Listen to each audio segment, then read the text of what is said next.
G'day, I'm Warwick Schiller, and today I want to talk about why I don't like head down cues. You know, a lot of people put a cue on their horse, you can get their head down. And you know, I've got to clarify this. It's not that I don't like being able to do that. That's a good thing for you to be able to do with your horse. But a lot of times I see people using it the way I would think inappropriately. And the reason I wanted to do this today, because yesterday the lady that owns this horse has been here for, I don't know, a week or two now, I can't think of how long, but he's a 13-year-old, some sort of warm blood that has bolting issues under saddle. Anyway, no big deal. His issues he has nothing to do with this, but the lady came out yesterday to watch me work him and she was going to worm him. And she says, I'm not sure how it'll go because normally I spend a couple of days getting him good with the whole thing before I do it. And I said, well, you shouldn't have to do that. So what I might have you do is you show me how you worm him. And she went, okay. And she had a process. Like, she didn't bring the wormer out right away. The first thing she wanted to do was stick her finger in the corner of his mouth and make sure he could open his mouth first, which I thought was great. You know, this is good. She's got a process. But I'll show you exactly what happened. So she put her thumb in here like this, and his head went, he's not going to do it here. His head went up, and she took her thumb out and, oh, look at that.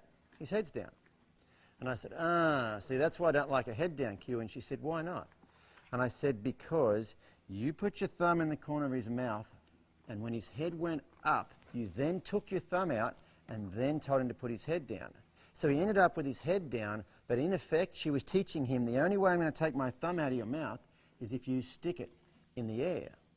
You know, so I said, don't give him the head. The reason I don't like a head down cue is because if you need to give them a head down cue, that means they will want to stick their head up in the first place.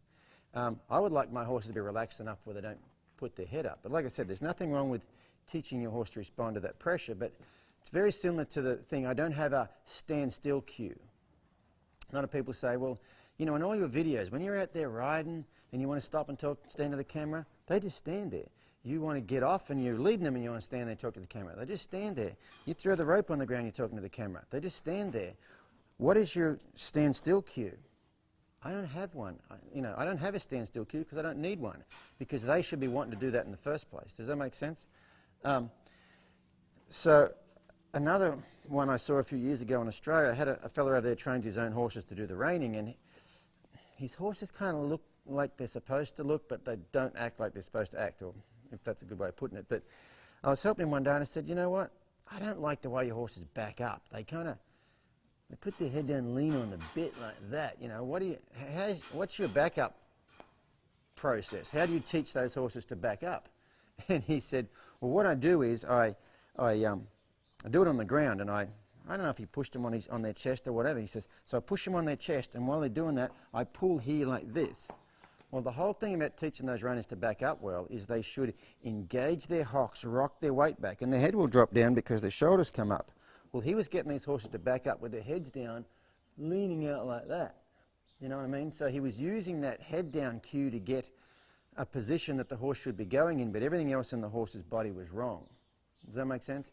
And somewhere else I see it is a horse is uptight about something, and they go, well, if I give him the head down cue, he'll be good. So what they really do is have an uptight horse with his head down, he's still just as uptight. If you could do things to get rid of the anxiety the horse has, he will relax and hang his head down anyway. So, you know, I think, and there's nothing wrong with having those horses respond to pressure, but the horse shouldn't be worried when you're doing it, because for me, you can actually teach your horse to put his head down and still leave the anxiety in there that was causing his head to be up in the first place. So anyway, I hope everybody understands what I was talking about. That's my rant on why I'm not crazy about head down cues. Hope that helps. See you guys next time.